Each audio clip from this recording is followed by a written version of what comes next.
Hey guys, it's Kat from Kat and Timberless 14, and today I'm doing a video on thoroughbred racing is abuse and how it is and how it isn't.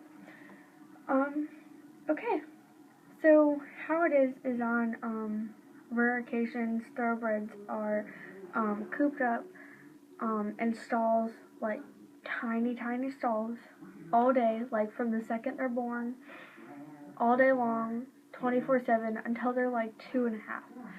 Then they get trained, which they really should wait until they're 3. But as y'all know, the 3-year-old races, it's not like they just train them in 2 weeks, So yeah, they train them really early, and that can lead to bone structure problems, growing disorders, and yeah. So and after they're trained, they get exercise and make sure that they're ready for a jockey and all that stuff. And then some of the times, like when they do have these growing and other stuff disorders, they don't race because they can't represent that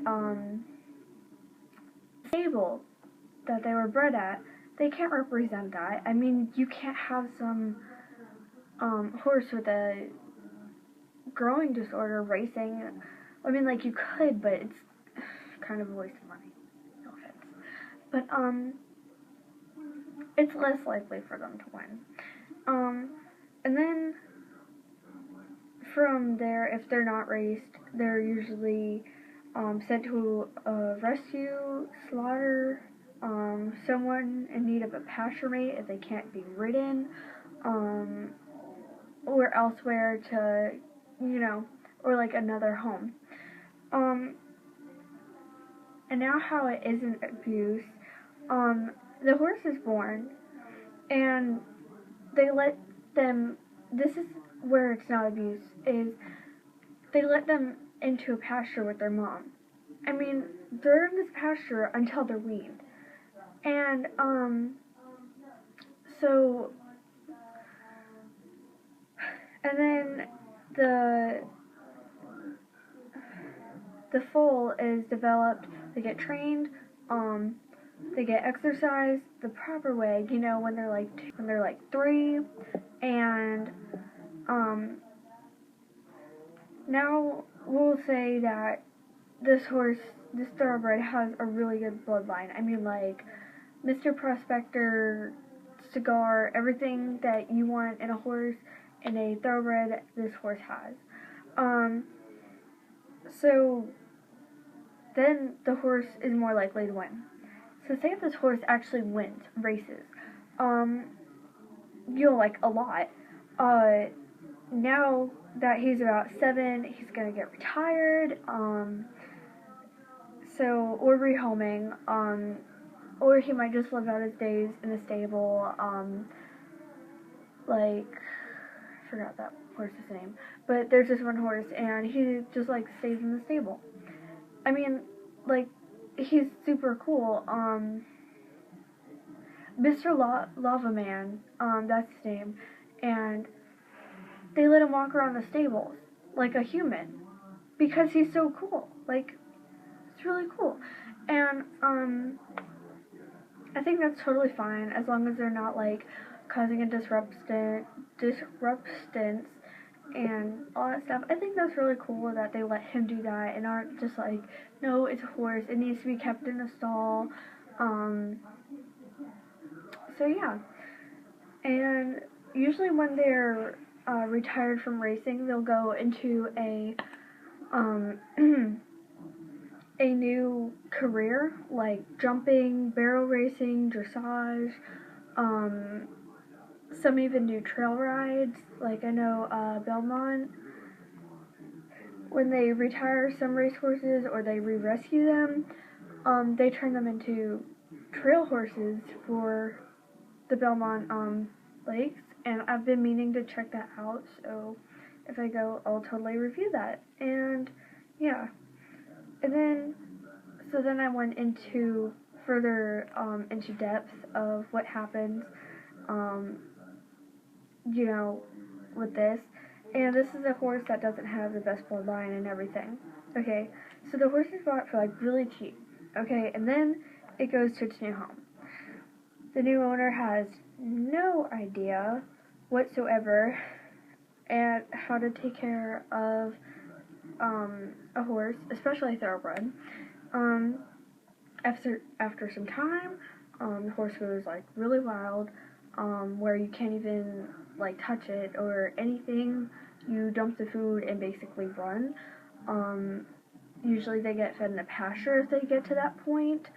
So yeah, and then the person gets probably more horses, like any breed of horse, maybe even more thoroughbreds, and it's totally crazy. And then after they have so many horses, money runs low, and then you have, say, 20 horses that are underweight, and and then their hoofs grow out, their teeth grow out, they get underweight, their coats start to get really nasty and dirty. So yeah, and then when a rescue steps in, some of the times they don't have room for all those horses. Some of the times, these horses might go to this rescue, and then the other 5 might go to this rescue, and then these 3 might go here, and then the mom and a baby, and some other horses might go here. I mean, usually they get split up. Some of the times they don't, but it really depends on the intake amount. And that's how most thoroughbreds go to rescues. And then the type 2 of after they're sold, usually, and I'm not talking about sold to slaughter, because we all know what happens then. I'm talking about usually the 2 main types of people that buy thoroughbreds. So the thoroughbred is bought privately or at an auction. You untrain it to race, so basically rehabilitate it, and teach it something new, like jumping, barrel racing, dressage, anything, really. Then it might, if you show, then it could go to, then you show it, and stuff. Usually, older thoroughbreds are lesson horses, so yeah. Or it gets rehomed, and like say if you jump and you don't jump higher than 2.6, and I think you could actually jump like 3.6, and you're just not comfortable with that. Some people sell the horse because they're like, this horse has so much potential, and they just don't want to jump any higher, maybe because of age, or they're scared and just not ready, or anything really. And so yeah, or some of the times, like, this really kills me with I forgot what that thoroughbred's name was. Anyways, this horse was like really good, really cool, and they sold it to these, it was Japanese or Chinese people, no offense, but and then the new owners, the former owners, were like, okay, I guess he's going to a really good home, and then they slaughtered him. Like, the new owners, the former owner, the people that bought him slaughtered him. And I mean, he was such a great horse, and I bet if they would have known, like, they're just gonna slaughter him, why even, I mean, we love him so much, I bet you they wouldn't have even gotten rid of him. So yeah, leave your comments and thoughts. I know I missed some areas of where this can go. I was just giving the main ones. So yeah, comment, like, subscribe, and I'll see you next time. Yep. Love Cat and Timbers. Bye!